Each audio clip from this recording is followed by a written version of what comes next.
Hey guys, welcome back. Today is another crazy hair video, but we are trying something new. So first off, we are going to be choosing a Pulp Riot color for my hair. As you all know, I absolutely love the Arctic Fox semi-permanent cruelty-free dyes for bright, fantastic, fun colors. They smell good, they support a good cause, and 99% of them work amazingly on my hair.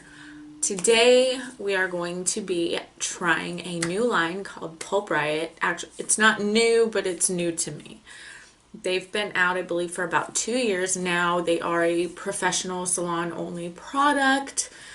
I think I have seen some links to some bootleg product on Amazon and such that I cannot guarantee that that's real product or not. I am a licensed cosmetologist. I have been for many years. So I was able to get my hands on this at the prompting of my daughter. I actually have 3 colors here. So what the box looks like. This is the Pulp Riot Mercury, and this is a very light silver. This is Pulp Riot Lilac, which is a light purple. And this is Cleopatra, which is a peach rose colored. They are semi-permanent. They do run about $10 or so a box on average. There's 4 fluid ounces in each of these tubes, and I took a poll amongst my closest friends, and the vote was that we are going with the Cleopatra and the rose golds. So we are going to kind of dust that up with some of the mercury. Here's what the tube looks like. It's a little mished. And I've not used this before at all, but it is a direct dye, so you squeeze it directly into your tube and put it on, or into your bowl. Mix it any way you wish. No developers necessary, and then apply it to your hair. You then let it set for 35 to 45 minutes is what the directions say, but as it is a conditioning color with no ammonia or anything like that, it isn't mixed with a developer, it will not harm your hair, much like Arctic Fox. It does not harm your hair, so the longer you leave it on, the more color it will deposit, and the more conditioners it will apply to your hair. So this morning I showered and shampooed my hair. I did not condition it because that's what all semi-permanent direct dyes tell you, is do not condition, because it does affect the porosity of your hair. And if you want this color to be its truest, most vibrant form and to last longer, then you use this kind of in place of your conditioner. So I'm going to do this next part, and I'm going to speed it up because you all have seen me apply hair color numerous times now, so you know how I do it. I will kind of bring it in a little bit closer. This is the Pulp Riot. I know I've heard that it smells amazing. It does have this safe to seal on it. It does. It smells like candy. You can't really see. It looks, there we go. It's actually a lot thicker than Arctic Fox. So we're just gonna squeeze it here into this bowl. It looks a lot more mauve-y than I was expecting. I expected more of an orangey hue because it does say peach rose. So the smell is delicious. I'm going to use about 3 ounces of this color, and then we're going to input some of the mercury in there. And now I'm realizing I have made horrible life choices. and the fact that I don't have any gloves.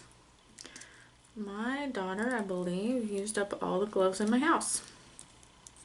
Whoops, so I'm probably going to stain our fingers today, but that's okay. And here is the, it's actually, I don't know why it's translating kind of blue on my screen, but it is actually a purple-based silver, which is great. So I'm going to add probably about an ounce of that. Cleans the mess a little bit. And let's see what it looks like when I mix it up. Since my hair is pretty damn close to white, it should show pretty true to color. I can't get over the smell of this. It's actually delicious. So that's what we have. We have 3 parts of the peach, or Cleopatra, and 1 part mercury. I'm going to add another part mercury. I just want it to be a bit smoky. So.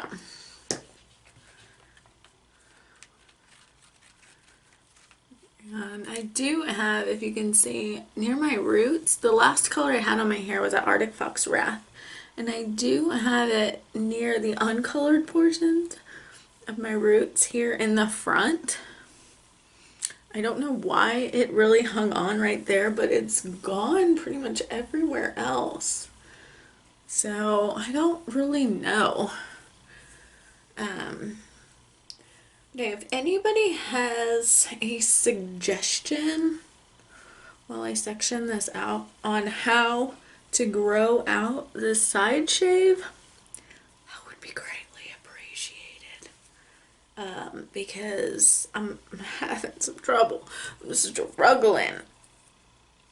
Yeah. I'm just gonna finish stirring this up because I am still seeing some pink or some gray streaks in there. Just want to make sure we're all uniform.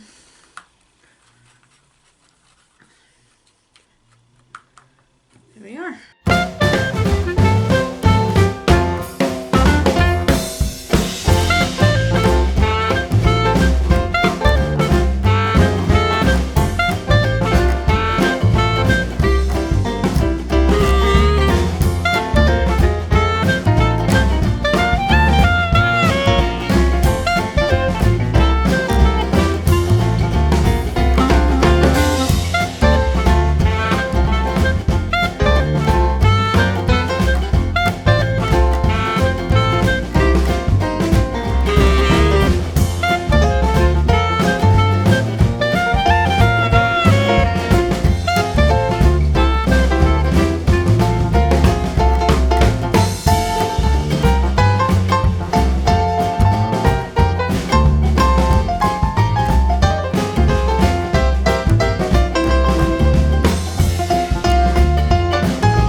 So now that we sloppily have this all on our head, it ended up taking me, instead of about the 5 ounces that I made, which in Arctic Fox would have been plenty to do my whole head, it took me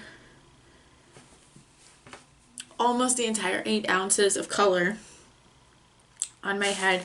I noticed my hair was soaking it up pretty fast, and I noticed that it mattifies or dries down really quickly.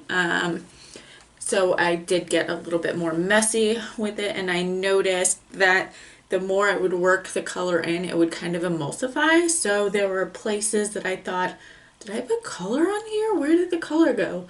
But the more I worked it in, I realized the color was emulsifying, kind of like when you rub conditioner or shampoo together on your hair, it kind of creates like a bubble type thing. It was doing that on my head, so I'm fairly confident that I have it all covered now. We have our trusty hat hair that we're going to put on. We are going to hang out. I'm going to binge some Netflix for about 45 minutes. And then the directions on these are no shampoo, no conditioner, just rinse it out with as cold of water as you can tolerate until it runs clear. And then dry and style as usual. Follow up with sulfate-free shampoos, color-safe shampoos, as infrequently as you can and with as cold of water as possible. So I will show you all when it is done, and we will see what kind of color we came up with this time. And welcome back to my amazing dusty mauve hair. And honestly, I am in love with it. It is not, I expected it to be a bit more on the peachy side, but this is everything I could hope for in a color. It is actually coming off more pink in the monitor than it actually is. It has a soft kind of lilac dusty hue to it that is just the right amount of perfect. It is a super cool toned, even though it is coming off more pink in the monitor.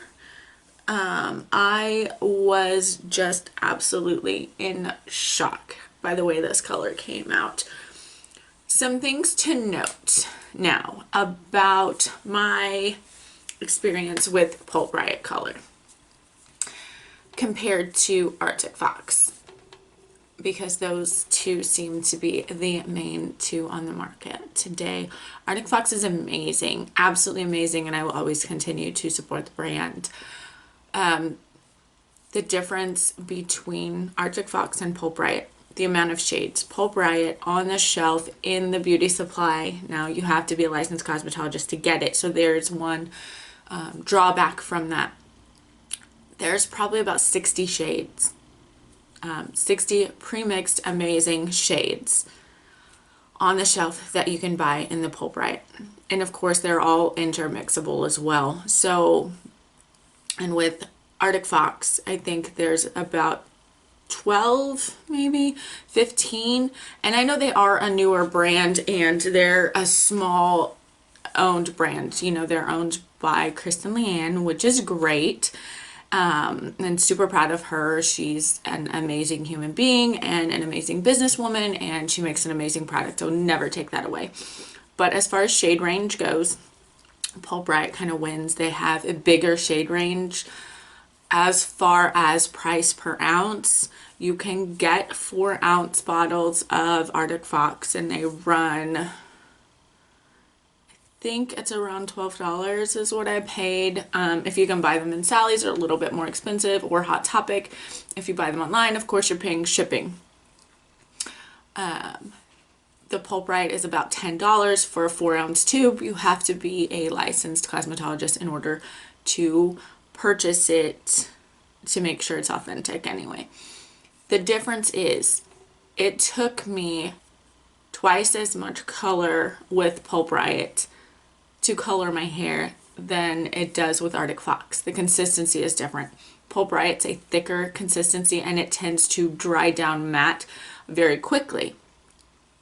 Now in the line of professional colors, I understand why this is, that it dries down quickly. And when I say dry down, you think liquid lipstick. And yes, you're absolutely right. That's exactly what I'm equating it to, because it dries to the point on your hair that you can lay it over another section of hair and it will not transfer the color. So that helps stylists in doing color melts and multicolor looks. Arctic Fox, on the other hand, is the consistency of a conditioner. A little bit goes a very long way, but it will transfer more easily. That has its pros as well, because you can blend those colors and do an easier color melt. Color melt is accomplishable with both brands. It's a little bit easier to do when the color is of a thinner consistency like Arctic Fox. So all in all, I'm absolutely wonderfully happy. I'm going to continue to support both brands just because I love them, and I love the fact that Arctic Fox donates 15% of their sales to animal rescues. Something near and dear to my heart. I have my little rescue sitting down here at my feet right now. So I'm super happy with that. When they have the color that I want, or it's an easily mixable color, then I'm definitely going Arctic Fox. When they don't, and I want something like this, then I'll go with Pulp Riot, because I have no problem supporting both brands. I think you have to be more of a chemist, I believe, when you are blending the Arctic Foxes together to get the exact color that you want, whereas Pulp Riot might have it on the shelf for you. Either way, let me know what you guys think of this color now. Let me think, have you tried the brand? Have you not? Anyways, I'm gonna sign off for now. It is Christmas Eve. You'll probably be seeing this after Christmas, so I'm gonna go enjoy some time with my family and my dog, and I will see you guys all again next week. Bye.